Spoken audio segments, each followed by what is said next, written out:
एक खबर लेबनान से, जहां पर लगातार दूसरे दिन बुधवार को कई धमाके हुए। इससे पहले मंगलवार को पेजर ब्लास्ट हुए थे। पेजर धमाके के बाद कई इलेक्ट्रॉनिक उपकरणों में भी विस्फोट हुए हैं।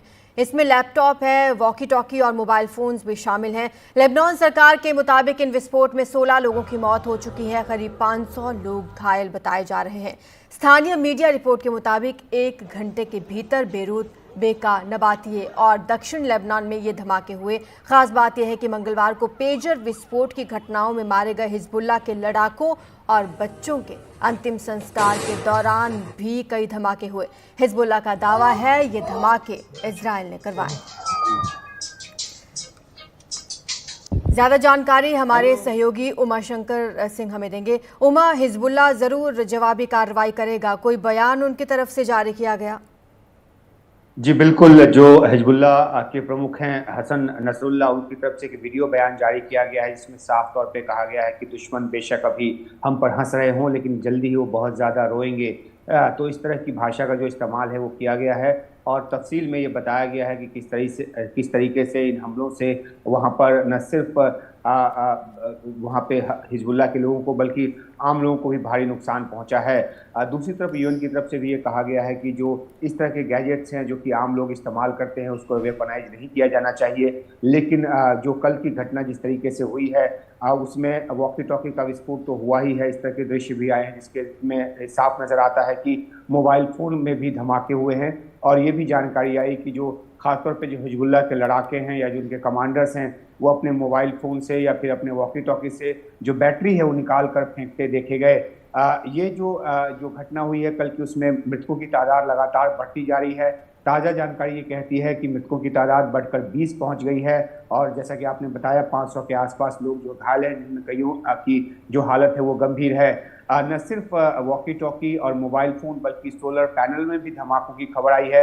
यहाँ तक कि जो फिंगर जो एक प्रिंट लेते हैं जिन मशीन के ज़रिए जब ऑफिस में दफ्तर में घुसते हैं, तो उस तरह के उपकरणों में भी ब्लास्ट हुए हैं। कहने का मतलब ये है कि किसी भी तरह का इलेक्ट्रॉनिक गैजेट हो उसमें ब्लास्ट की जो खबर है वो आ रही है।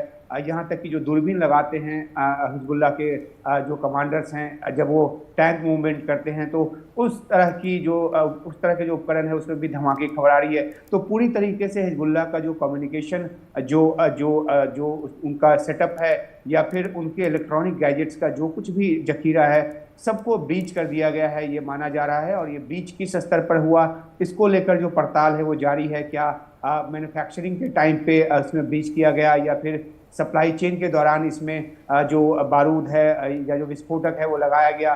तो इन सब बातों को लेकर जो चर्चाएं हैं वो जोर पकड़ रही है। लेकिन लगातार 2 दिनों में 2 बड़े धमाकों और सिलसिलेवार धमाकों के बीच वहां पर आम लोगों को भी काफ़ी नुकसान पहुंचा है। पहले दिन 3000 के आसपास लोग घायल हुए थे, जिसमें 300 लोग गंभीर रूप से घायल थे और उनमें से ज़्यादातर को आंख में इंजरी आई थी। कई लोग जो हैं वो अपनी आंख की रोशनी भी खो सकते हैं। इस तरह की जानकारी भी आई, जिसमें कि ईरान के जो एम्बेसडर हैं लेबनान में, उनको भी आंख में चोट बताई जा रही है, जो पहले बताया गया था कि मामूली तौर पर घायल है।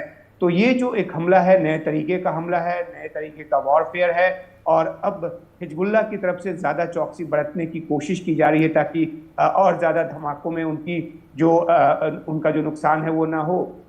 एक अहम बात यह भी है कि जो हिजबुल्लाह की तरफ से पहले ही हिदायत दी गई थी कि सेलफोन की जगह पेजर का इस्तेमाल किया जाए, क्योंकि पेजर को ज़्यादा सुरक्षित माना गया था। लेकिन अब इन हमलों के बाद पेजर भी सुरक्षित नहीं है। अब सवाल है कि जो आपातकाल के समय में इस्तेमाल होने वाला वॉकी टॉकी जो है, उसमें भी इस तरह से जो सिलसिलेवार ढंग से धमाके हुए हैं, तो हिजबुल्लाह के सामने अब ये सवाल है कि किस तरीके से वो कम्युनिकेशन का जो अपना काम है वो आगे बढ़ाए।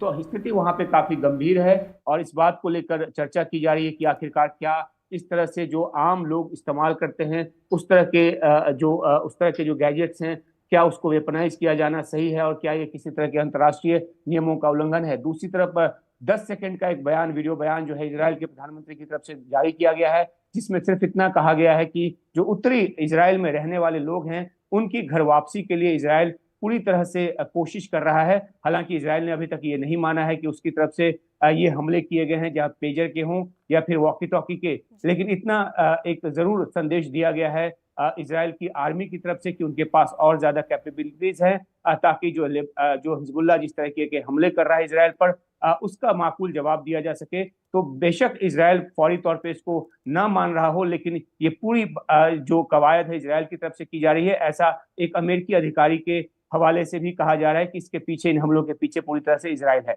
लेकिन उमा, इन आरजू। हमलों ने दुनिया भर के आम नागरिकों में भी हलचल पैदा कर दी है कि क्या साइबर अटैक करना इतना आसान है? जी बिल्कुल, आपने सही कहा कि हमले बेशक लेबनान और सीरिया के कुछ हिस्सों में हुए हों, लेकिन दुनिया के तमाम देशों में इस बात को लेकर आशंका है कि कल को इस तरह के गैजेट्स का, इस तरह के इलेक्ट्रॉनिक डिवाइसेस का जो इस्तेमाल है हथियार के तौर पर, कहीं भी हो सकता है और किसी के साथ भी हो सकता है। तो एक बड़ी चिंता की बात है जिसकी तरफ दुनिया का ध्यान जो है वो जा रहा है, और इसलिए यूएन की तरफ से ये कहा गया है कि जो इस तरह के डिवाइसेस का वेपनाइजेशन जो है वो ठीक नहीं है, इनको हथियार बनाया जाना ठीक नहीं है। लेकिन देखना है कि अब इस पर एक रूप से क्या राय ली जाती है, क्या एक विचार बनता है। ये अलग बात है कि लेबनान की तरफ से जो हिजबुल्लाह है वो लगातार इजराइल पर हमले कर रहा है। 7 अक्टूबर के हमास के हमले के बाद जब इजराइल और हमास के बीच जंग शुरू हुआ तो जो हिजबुल्लाह है वो हमास के साथ खड़ा है और गाजा में ऑपरेशंस के वो खिलाफ है, और इसलिए वो लगातार इजराइल पर हमले कर रहा है। लेकिन अब जो ये जो नया जो एक हथियार का जो एक नया तरीका सामने आया है, उससे ये जो एक चिंता है वो सामने आ रही है कि ये किसी भी देश में और किसी भी वक्त किया जा सकता है। हालांकि इस बात की पड़ताल अभी की जा रही है कि क्या इन डिवाइसेज में किसी तरह से विस्फोटक लगाया गया, और वो क्या सप्लाई के दौरान विस्फोटक लगाया गया या फिर महज बैटरी को हीट करने के जरिए इस तरह के धमाके किए जा रहे हैं। तो इस पर से जब पर्दा उठेगा, जब ये जानकारी निकलकर सामने आएगी, तो शायद आशंकाओं को थोड़ा सा विराम मिलेगा, क्योंकि अगर विस्फोटक लगाया गया है तो ये एक टारगेटेड तरीके से किया गया काम है। जो कि जो ये भी कहा गया है कि जो वॉकी टॉकी में ब्लास्ट हुआ है उसको पहले इजराइल ने अपने कब्जे में रखा था। जब वो सप्लाई के लिए जा रहा था, उसमें विस्फोटक लगाने के बाद जो है उसने लेबनान ये सप्लाई जो है जाने दी।